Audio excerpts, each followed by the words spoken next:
Pemirsa, setiap tanggal 2 Oktober sudah ditetapkan sebagai Hari Batik Nasional. Berbagai kegiatan yang bertema batik digelar di berbagai daerah untuk memeriahkannya, salah satunya di Padang Panjang, Sumatera Barat. Sebuah sanggar batik menggelar acara membatik bersama yang melibatkan ratusan siswa sekolah dasar dan mahasiswa asing dari berbagai negara. Batik salah satu warisan budaya Indonesia yang sudah diakui oleh dunia. Dan setiap tanggal 2 Oktober selalu diperingati sebagai Hari Batik Nasional. Untuk memeriahkan Hari Batik, sebuah sanggar batik di Kota Padang Panjang, Sumatera Barat menggelar membatik bersama yang melibatkan ratusan murid sekolah dasar dan mahasiswa dari berbagai negara.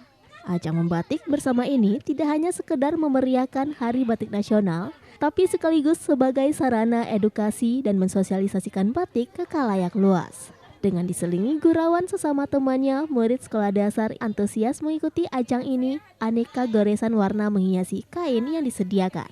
Tidak hanya anak-anak saja, mahasiswa asing dari berbagai negara ini juga terlihat antusias. Mereka berkreasi sesuai dengan apa yang mereka inginkan yang disalurkan melalui canting yang digoreskan di atas kain. Hasil karya peserta membatik ini setelah selesai bisa langsung dibawa pulang sebagai buah tangan. Dalam rangka memperingati Hari Batik Nasional. Ini banyak pesertanya dari berbagai daerah, ada dari Secincin, Bengkulu, dan yang ini ada di kecil ini dari SD. Ada 160 anak. Dari luar negeri 11, dari Nigeria, Pakistan, Jerman, Australia, dan Belanda. Ya, semoga nanti kelak mereka tuh paham antara batik dan kain bermotif batik. Harapan kami di Canting Buana ini di saat Hari Batik ini edukasi kita semakin dipahami oleh semua lapisan. Bisa membedakan antara batik dan kain bermotif batik. Peringatan Hari Batik juga sekaligus sebagai momentum pengingat bagi seluruh komponen bangsa untuk terus mengapresiasi batik Indonesia sebagai salah satu warisan budaya nasional yang harus dilestarikan.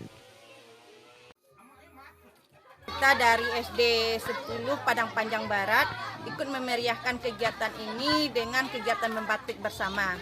Dan kami berinisiasi untuk dapat membatik, bagaimana kalau kita bisa membatik di tempat yang benar-benar kompeten. Maka kebetulan di dekat sekolah ada yang namanya Canting Buana Kreatif.